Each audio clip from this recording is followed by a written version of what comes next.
Preguntas y respuestas. Saludos mis muy queridos amigos. Dios bendiga a cada uno de ustedes. Bendita sea esta hora. Si tienen un número suficiente de preguntas, sería conveniente en este momento interrumpir la secuencia de conferencias. Han recibido una gran cantidad de material que no es posible que hayan absorbido intelectualmente y menos aún emocionalmente, ni siquiera en un grado pequeño. Es cierto que la absorción emocional suele venir mucho después, así que sería imposible esperar a que eso sucediera. Abrumarlos en este momento con una rápida sucesión de material difícil no es aconsejable. Así pues, si tienen algunas preguntas, les responderé lo mejor que pueda. Pregunta. Estoy confundido acerca de moralizar conmigo mismo en relación con ciertas supersticiones. Por una parte, sé que estas supersticiones son dañinas para mí. Por otra parte, ahora sé que la moralización no es buena tampoco. Respuesta. En tu trabajo has descubierto por qué deseas aferrarte a estas supersticiones. No tengo que entrar en detalles. El hecho de que hagas esta pregunta ahora es interesante desde el punto de vista de tu descubrimiento a este respecto. ¿Quieres oírme decir que moralizas para que puedas seguir aferrándote a un mecanismo de defensa muy dañino e inútil? Interrogador. Usted me conoce muy bien. Pregunta. En una conferencia anterior sobre el crecimiento emocional y su función, se hizo la pregunta de cómo manejar emociones irrefrenables cuando uno no tiene un helper a la mano. Pero, ¿qué puede hacer uno si las emociones están tan arraigadas, tan enterradas y reprimidas durante tanto tiempo que sencillamente no afloran en el grado en que uno quisiera? Respuesta. Efectivamente, es muy importante poder reconocer este hecho, lo que indica un progreso sustancial. Este reconocimiento en sí indica una percepción interior. Con mayor frecuencia, una persona no sabe que hay más emociones enterradas que exigen aflorar pese a la resistencia. El hecho de que sepas esto ciertamente es señal de percepción y progreso. En el momento en que esta percepción existe, se abre el camino, aun si en el momento todavía no puedes hacer nada al respecto. En primer lugar, debes alegrarte de este autorreconocimiento en lugar de sentirte mal porque no puedes lograr lo que quieres al instante. En lugar de presionarte para llegar a un estado de mala conciencia, descansa en el conocimiento de sé dónde estoy y sé que algo en mí todavía se resiste, y después trata de descubrir por qué te resistes. ¿Por qué tienes miedo de dejar salir tus emociones en toda su medida? Generalmente descubrirás que una de las razones es el miedo de ser incapaz de controlarte, de manejar estas emociones y de verte forzado a ceder a ellas. Otro motivo de la resistencia es que todo el alcance de las emociones reprimidas de uno se presenta como un choque porque es tan contrario a su ser idealizado. En el momento en que sientas y reconozcas estos factores, podrás manejar la situación porque ahora sabes que estas razones son irreales e inválidas. Has aprendido, por ejemplo, que puedes estar consciente de estas emociones sin tener que exteriorizarlas. También sabes que si existe una falta de control, entonces ciertamente tienes menos control cuando estas emociones están reprimidas y no sabes de su existencia, que cuando las conoces y las entiendes claramente. Con este conocimiento y esta intención no tienes nada que temer en ese sentido. En cuanto al miedo de descubrir que no eres tu imagen idealizada, también sabes cómo enfocar esto. Tienes que aprender a aceptarte con base en tus valores reales, que solo puedes encontrar una vez que des el paso valeroso de renunciar a los valores falsos del ser idealizado. Pregunta. Siento las emociones y son como una piedra en la boca del estómago. Simplemente no puedo dejarlas salir. Sé que están allí, pero es como una congestión. Respuesta. Creo que es maravilloso que tengas esta conciencia, que no reprimas esta percepción. Esto tiene un gran valor, es muy constructivo. No importa que te lleves un poco más de tiempo y trabajo, no tienes nada que temer. El único motivo de preocupación es que seas completamente inconsciente de estas cosas. Pregunta: si la conciencia es la voz del ser superior que nos habla, ¿cómo podemos distinguir entre esta conciencia y, por ejemplo, los sentimientos de culpa? Respuesta: en una conferencia anterior hablé de dos tipos de conciencia, pero con gusto te responderé ya que ha pasado mucho tiempo desde entonces. Mientras tanto, adquiriste más percepciones y comprensión, así que ahora, con algunos de los nuevos enfoques, puedes alcanzar una comprensión más profunda. Como expliqué en aquella ocasión, hay dos tipos de conciencia: la conciencia del ser superior y una conciencia artificialmente construida, sobreimpuesta, que se deriva del ser idealizado. La moralización de la que hablé es parte de esta última conciencia. Siempre que no vives a la altura de las supernormas que te impones, esto puede aparecer como la voz de la conciencia. La única manera en que puedes distinguir entre las dos es la manera en que te sientes acerca de ellas. Hay una diferencia muy clara en cómo experimentas una o la otra. Cualesquiera palabras que te diga o cualquier regla que pudiera pronunciar serían muy engañosas. Pero sí puedo describir la experiencia emocional de cada una. Si es la voz del ser superior, la conciencia real, entonces no habrá una desesperanza destructiva, una desesperación, enojo o impaciencia con uno mismo. No habrá sentimientos negativos. Habrá una percepción de la tendencia de uno hacia el egoísmo infantil o la avaricia o cualquier otra cosa, pero sin que te deprimas por ello. Al mismo tiempo, habrá un deseo simple de actuar en un nivel más maduro, no porque uno deba ser perfecto, no por el miedo de no ser perfecto, sino sencillamente porque uno desea hacerlo. No habrá una ansiedad compulsiva acerca del asunto. Será una decisión clara y sin presión que te hará sentir muy bien, aun si significa renunciar a una ventaja miope e infantil, aun si significa el reconocimiento de tendencias indeseables en tu carácter. Por otra parte, cuando habla la voz de la imagen idealizada, muchos de estos sentimientos negativos estarán presentes. Te sentirás culpable de las tendencias negativas existentes, pero aún querrás que las cosas se hagan a tu manera. Sentirás miedo y angustia al pensar que actúas de acuerdo a tu niño interior. Este conflicto creará más angustia, más tensión e impaciencia contigo mismo y los demás. Si decidieras entonces llevar a cabo el acto correcto, sentirías resentimiento en vez de paz contigo mismo y los demás. Al mismo tiempo, el hecho de que tengas defectos, de que estés confundido acerca del rumbo correcto o incorrecto que debas tomar, de que puedas tomar una decisión equivocada y, por ende, incurrir en la crítica o la frustración, te sumirán en la desesperación. Todo esto es prueba de que has escuchado la voz de la imagen idealizada de ti mismo. La respuesta a cuál de las dos conciencias estás escuchando llegará solo si puedes explicar tus reacciones emocionales. Desde luego, ambas pueden existir lado a lado, simultáneamente. En este caso, la acción correcta no debe detenerse porque, al dar cuenta de ti mismo, has descubierto que las motivaciones negativas, la moralización y el ser idealizado desean lo mismo que el ser superior.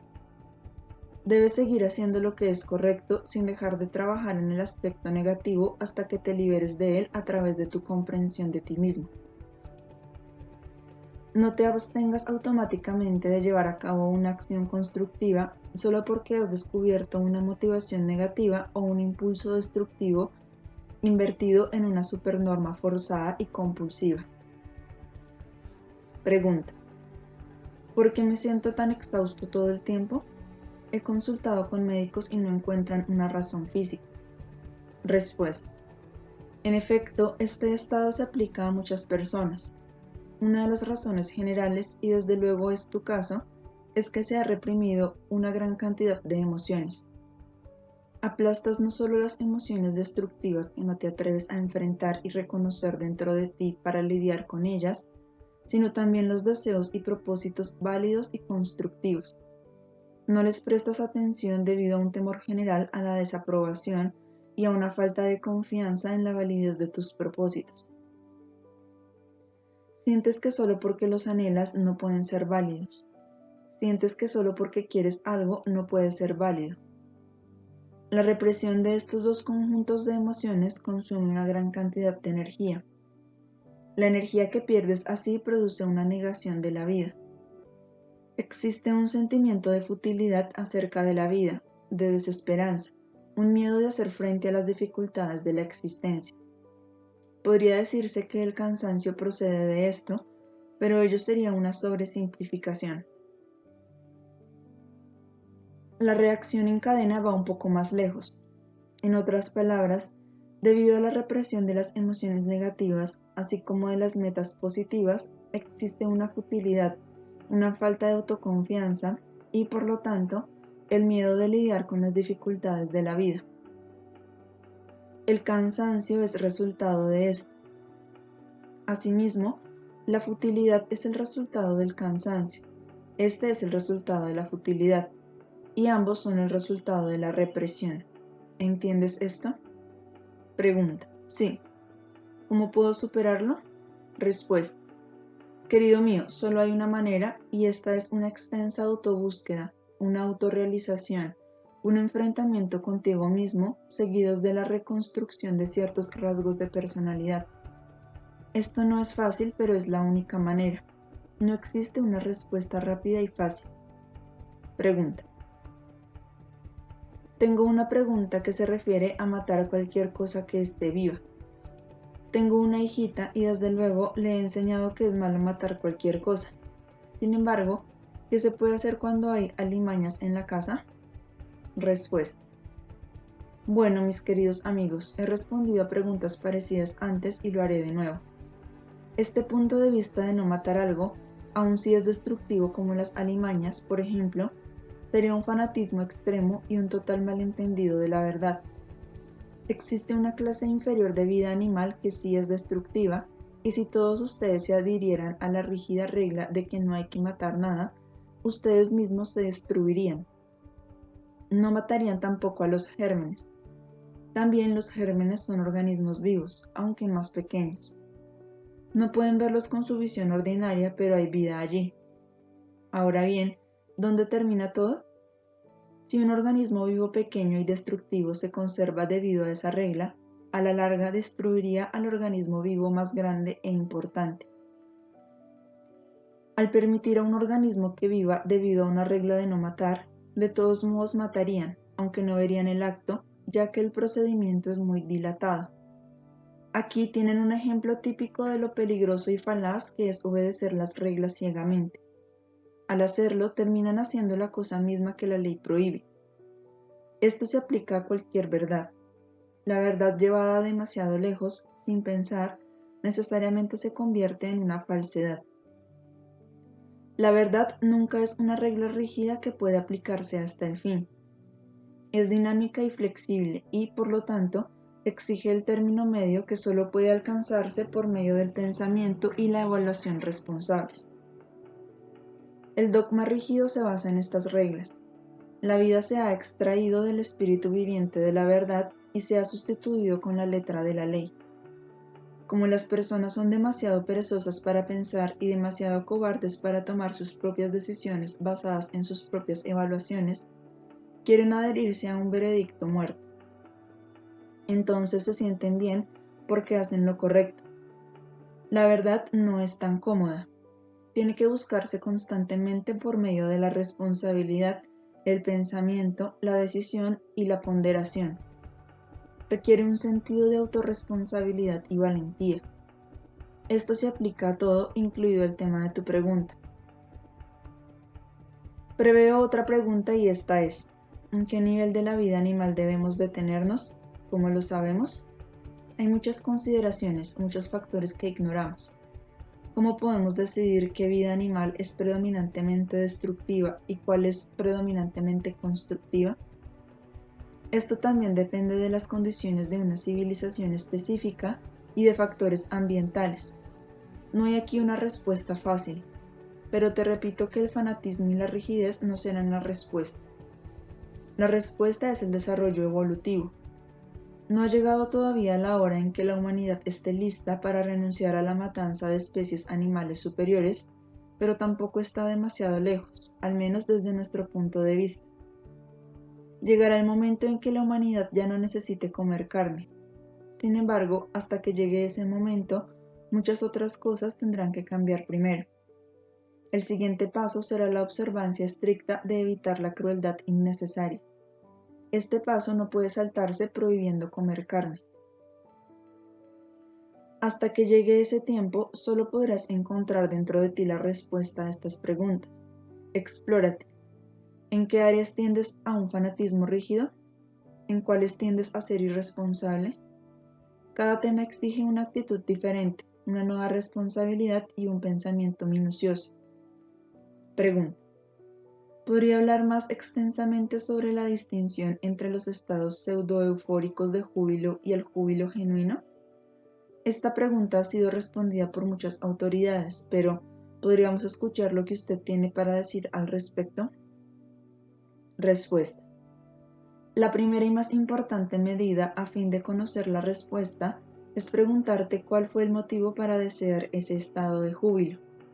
Desde luego, la primera respuesta siempre será porque quería comunicarme con Dios, lo quería para desarrollarme. Pero, ¿realmente te desarrollas porque experimentas este estado? No si es artificialmente producido.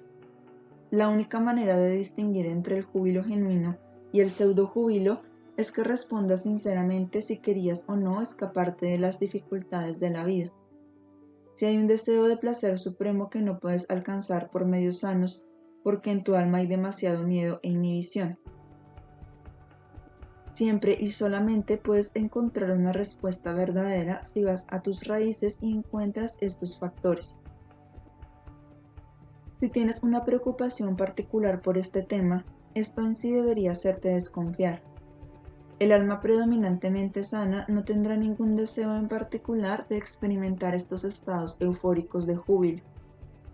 Tu deseo será más bien procurarte todo el placer que esta vida contiene, sanando tu alma lo más posible. De esa manera encontrarás a Dios. No necesitarás ni querrás saltarte toda una experiencia de vida con el pretexto, aparentemente noble, de que tu propósito es la comunicación con Dios. Si deseas esto, existe en ti un miedo de enfrentarte cara a cara con la vida y, por lo tanto, quieres evitarlo. Los verdaderos estados espirituales de júbilo llegan inesperadamente y sin proponérselo. Se producen después de que la vida se ha vivido de verdad y no se ha evitado. De hecho, son muy raros. No representan un atajo. No son el resultado de evitar la vida y, aún así, desear el desarrollo y el progreso. Muchos desean esta imposibilidad misma. Tratan de tener estos estados forzándose a experimentar un júbilo que no puede ser genuino. El individuo que transita el camino pedregoso y estrecho de un enfrentamiento real consigo mismo no tendrá ninguna experiencia de esas durante un largo tiempo. Ni siquiera la deseará con intensidad. Cuando no existe el anhelo de ella, esto podría ser una señal de que se tiene una actitud mental sana. La ausencia del anhelo significa una aceptación de la vida y una capacidad sana de lidiar con ella, o por lo menos la confianza y la intención de que la capacidad de hacer frente a la vida se adquirirá en todos sus aspectos favorables y desfavorables, y por ende, también la capacidad de experimentar la felicidad, el amor y el placer. Los superestados de euforia generalmente evitan todo eso. Si son genuinos, llegan, como ya dije, solo después de encarar la vida en todas sus facetas. Sin embargo, amigos míos, también es posible que este estado sea una combinación del deseo de escapar y un anticipo real de la experiencia espiritual genuina. Una combinación de tendencias interiores mixtas puede haber conducido a esta mezcla. Si el elemento genuino está presente, los alejará de la búsqueda de esta experiencia porque inconscientemente desean un atajo. En cambio, estarán más decididos que nunca a renunciar a toda resistencia interior a encararse en la mayor medida posible. Reconocerán que su deseo de comunión con Dios existía porque querían evitar una comunión consigo mismos. El valor y la humildad de encararse con todas las limitaciones que uno tiene habrán aumentado si tan solo una partícula de esa experiencia fuera real. Repito, en la medida en que esa experiencia fue genuina, en esa misma medida debe el camino subsecuente alejarlos de esos estados eufóricos. ¿Responde esto tu pregunta? Pregunta. Sí, pero por ejemplo, en la oración y la meditación, uno recibe a veces mucha paz y felicidad interiores, casi un estado de júbilo. Respuesta. La paz, la calma y la felicidad no pueden considerarse un estado eufórico de júbilo. De nuevo, como en la pregunta que tuvo que ver con los dos tipos de conciencia, deberías examinar qué sientes acerca de esta paz. Responsabilízate del sentimiento. En otras palabras, ¿es la paz el resultado de una pasividad malsana? ¿Contiene elementos de querer renunciar a la acción interior o exterior? ¿Significa que ahora sientes que ya no tienes que hacer nada para salir adelante en la vida? Esta pasividad malsana es tanto una señal de distorsión como de hiperactividad, prisa, presión y compulsión enfermizas. La verdad combina la actividad y la pasividad de una manera relajada. El conocimiento y el propósito de vivir la vida activamente no comprenden la inquietud interior. Cuando existe el sentimiento de paz sana, aumenta la fuerza y esto te da la confianza de que superarás tus obstrucciones y vivirás la vida plenamente. Entonces la paz es genuina. Si por otra parte, la paz es un sentimiento momentáneo, agradable y relajado, pero después de que se va ya no te queda fuerza para usarla constructivamente, entonces esa paz era falsa. La paz y la fuerza reales por lo general vienen después de que has hecho reconocimientos desagradables que has aceptado plenamente. Pregunta. ¿No es una mejoría duradera también una vara de medir? Respuesta. Sí, lo que dije antes conduce a una mejoría duradera. Esta mejoría duradera necesariamente llegará si esa experiencia fortalece la meta y la ejecución de encontrar las propias obstrucciones y finalmente resolverlas. Esperar una mejoría duradera simplemente porque has tenido una experiencia espiritual es un malentendido. La verdad es que la experiencia influye en las propias acciones y en la actitud de conseguir la mejoría a través de tus esfuerzos, tu valor y tu humildad. Hay una diferencia sutil pero importante en esta perspectiva. Además, dicha experiencia es casi siempre el resultado de esfuerzos serios en el sentido correcto, y estos, a su vez, deben producir más esfuerzos. Además, ciertamente no es fácil juzgar lo que constituye una mejoría. Como todos ustedes saben, el cambio real es un proceso tan gradual que pasa casi inadvertido y solo lo descubren más tarde. Un cambio rápido en la personalidad de uno rara vez es confiable. Por otra parte, podría significar una gran mejoría que empezaran a aceptarse como son, pues esta es la base sobre la que han de trabajar. Esto puede pasar inadvertido por cualquiera. Las mejorías reales suelen ser sutiles. Pregunta. Mi pregunta ya ha sido respondida en parte. Tiene que ver con la mejoría en el patchwork. ¿La mejoría ocurre automáticamente a través del autorreconocimiento o hay algún valor en ciertas disciplinas que exigen resoluciones o en prometerse a uno mismo no repetir ciertos patrones? Respuesta. Prometerse a uno mismo no repetir ciertos patrones puede ser muy arriesgado porque no puedes evitarlos mientras no encuentres la razón de ellos. Una vez que hayas descubierto su existencia, todavía tienes que entender la necesidad interior, aunque falsa, que tienes de ellos. Para ti son una defensa necesaria. Mientras no entiendas estos factores a fondo y no hayas reconocido que la defensa es destructiva e ineficaz, que, de hecho, te trae la cosa misma de la que deseas defenderte, estas promesas a ti mismo serían inútiles.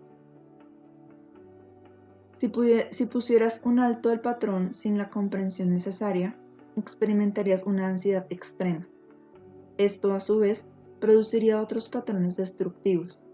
O, si siguieras repitiendo impotentemente el patrón a pesar de la promesa hecha, te enojarías contigo mismo y te desanimarías.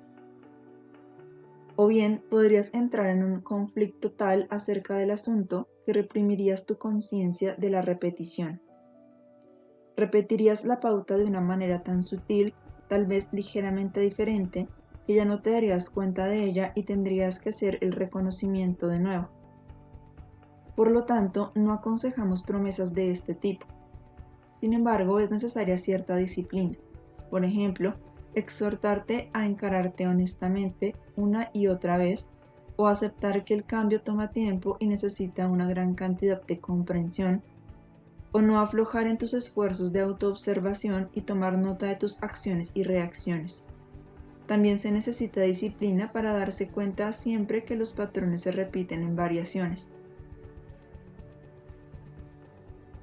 La respuesta a tu pregunta es una combinación de disciplina en el sentido que te he indicado y darte permiso de desarrollar toda tu naturaleza. Solo esta combinación puede producir crecimiento y este no puede acelerarse. El paso necesario antes de deshacerte de una pauta destructiva es entender la defensa interior y la necesidad que tienes de ella. La consecuencia será la aceptación madura de los resultados de esta defensa hasta que la psique esté lista para prescindir de ella. Esta es una etapa preliminar necesaria. Sin ella, la madurez es imposible. Esta etapa no puede abreviarse. Una vez que estés verdaderamente listo para soltar el patrón, ya no necesitarás hacerte promesas. No desearás ponerlo en práctica, ni sentirlo, ni actuar de acuerdo con él. Lo superarás muy naturalmente. Vean, amigos míos, cómo muchas veces tienen una actitud equivocada en la carrera hacia su desarrollo. Esta prisa indica, por una parte, una fuerte imagen idealizada que es «debo ser perfecto ya». Esto solo fortalece la no aceptación de sí mismos como son ahora. Por otra parte, la prisa también indica esto: mientras sea imperfecto, tengo que experimentar situaciones imperfectas, insatisfacción y frustración. Por lo tanto, debo volverme perfecto deprisa para ser perfectamente feliz. Esto incluye la actitud infantil de la que hemos hablado con frecuencia de no aceptar la vida como realmente es. El niño desea el paraíso en la tierra. Es cierto que en esta etapa ya han progresado del estado de exigirle felicidad a la vida y a otros, enojándose cuando no se les da y negando cualquier responsabilidad por sus deseos. En este punto ya se han dado cuenta de que son los dueños de su destino, pero aún no aceptan que la vida debe tomarse como un asunto imperfecto. La capacidad de derivar felicidad de ella, aun cuando no sea perfecta, de aceptarse a sí mismos como individuos comunes y corrientes, es la mayor señal de crecimiento y madurez. En una sesión privada hace algún tiempo le dije a uno de mis amigos, y lo repito aquí públicamente: han oído hablar de muchos aspectos de lo que constituye la madurez y la inmadurez. Uno de los grandes hitos en el camino hacia la madurez es la capacidad de renunciar a ser especial o grandioso y aceptar que son comunes y corrientes y que viven una vida común y corriente. Si pueden obtener felicidad de lo ordinario y de ser ordinarios, entonces verdaderamente han avanzado mucho. Si se aceptan a sí mismos y a la vida de esa manera, ya no tendrán que flagelarse para ser perfectos. Ya no necesitarán el paraíso en la tierra. Verán su propio progreso con ecuanimidad. Ya no sentirán ninguna frustración o infelicidad como un desastre. Se darán tiempo para crecer. Ni siquiera tengo que decir que si la compulsión de ser felices y perfectos se elimina, serán mucho más felices y perfectos que antes. Así, enfocarán su progreso con el tipo correcto de disciplina, no intentando tener acciones perfectas, sino renunciando a la resistencia a encarar lo que generalmente está frente a ustedes, pero que es lo más difícil de ver. Pueden estar muy decididos a encontrarse. Esperan tener algunas percepciones profundas e importantes de un impacto devastador, mientras que las pequeñas cosas ordinarias que revelan tanto sobre sus problemas están frente a sus ojos y no las ven. Ver lo que está allí exige disciplina y la voluntad de ver. Pregunta: ¿No es la oración una especie de disciplina para mantenerse en cierta dirección elegida? Respuesta. Sí, la oración es una manera buena de no renunciar a tus esfuerzos en la dirección correcta. Pregunta. ¿Cómo logra una persona restablecer una experiencia emocional acerca de Dios? No hablo del Dios de la religión, sino del Dios que es. Sé que los motivos son importantes. Tal vez quiera adorar a Dios, que probablemente no exista en mí. O quizás lo desee con la idea de obtener algo que está en mí. O tal vez lo quiera para obtener una comprensión intelectual. Creo que puede haber cierta necesidad de un padre. Esos son mis motivos. Tengo algunas ideas de dónde puedo obtener este sentido de Dios. Lo intenté a través de mi trabajo, de los libros. ¿Qué hago ahora? ¿A dónde voy a fin de desarrollar este sentimiento por Dios? Respuesta. En cuanto a los motivos que citaste, son verdaderos, pero en modo alguno todos. El último que mencionaste es un factor mucho más fuerte de lo que te imaginas y contiene muchos aspectos que todavía ignoras. Además, tal vez no te guste escuchar que no solo tienes motivos negativos de los que pareces enorgullecerte, sino que también hay un motivo muy sano, una verdadera necesidad espiritual que desatiendes y que no quieres ni siquiera reconocer. Pero por el momento, los motivos son de importancia secundaria. Está bien que puedas enumerar algunos de ellos, pero eso no importa en este punto. La primera consideración es descubrir cómo puedes alcanzar esta experiencia interior, qué hacer, a dónde ir. Solo hay una manera: alcanzar la yoidad o identidad individual. No puedes tener una experiencia de Dios genuina y confiar y creer en Él si no confías y crees en ti. En el grado en que lo hagas, no solo confiarás en otras personas, sino que también confiarás en Dios. Así que mi consejo es: no busques a Dios en iglesias o templos. No lo busques por medio del conocimiento, los libros ni las enseñanzas. Búscalo en ti y Dios se te revelará. Dios está en ti. La confianza, la fe, el amor y la verdad, todas estas cosas existen en ti. Ningún conocimiento exterior te brinda una experiencia de Dios genuina y, lo que es más, ni siquiera la aceptarías. Si lo hicieras, te sucedería por motivos malsanos tanto como lo contrario. Aprende primero a confiar en ti a pesar de las muchas razones por las que crees que no puedes o no debes. Este camino en sí debe darte con el tiempo una confianza muy sana en ti mismo, y eso es todo lo que necesitas para encontrar a Dios. Hay muchas personas que se aferran a Dios solo porque no confían en sí mismas. Este es el tipo equivocado de fe, el enfoque incorrecto. Este tipo de fe está verdaderamente construido sobre arena. Es la religión falsa que lleva a la obediencia y al temor. Es muy destructiva porque acrecienta la debilidad y no la fuerza. Debes evitar ese tipo de religión. No solo se le encuentra en confesiones religiosas muy conocidas, sino también en individuos que no están afiliados a ninguna religión. Es un veneno sutil y generalizado. Pregunta. He notado que cuando confieso mis defectos a otros parece darles alivio y los ayuda a encararse. ¿Podría hacer algún comentario sobre esto? Respuesta. Sí, es muy cierto. Es muy obvio por qué sucede esto. Mira, en su soledad y su separación, las personas creen profundamente en sus emociones, aunque su mente les diga lo contrario, que ellas son las únicas que tienen todas estas debilidades y defectos. Se sienten excluidas, diferentes, separadas y, por lo tanto, es un gran alivio que se acerque a ellas un ser humano que tiene la fuerza de enfrentar y confesar debilidades, defectos o limitaciones similares. Eso les da valor y les facilita mucho más hacer frente al ser, mientras la creencia irracional e inconsciente de que son las únicas conduce a más represión. Mis muy queridos amigos, sean benditos cada uno de ustedes. Que estas respuestas les ayuden otra vez a dar un paso más en la dirección correcta. Que un pequeño grano eche raíces en ustedes. Que les ayude a absorber todo el material que han recibido aunque parte de él rinda frutos mucho después. Perseveren, amigos míos, y se convertirán en seres humanos que puedan amarse, respetarse y gustarse, aunque todavía sean humanos y ordinarios, y así disfrutar la vida sin sentir que tienen que ser perfectos.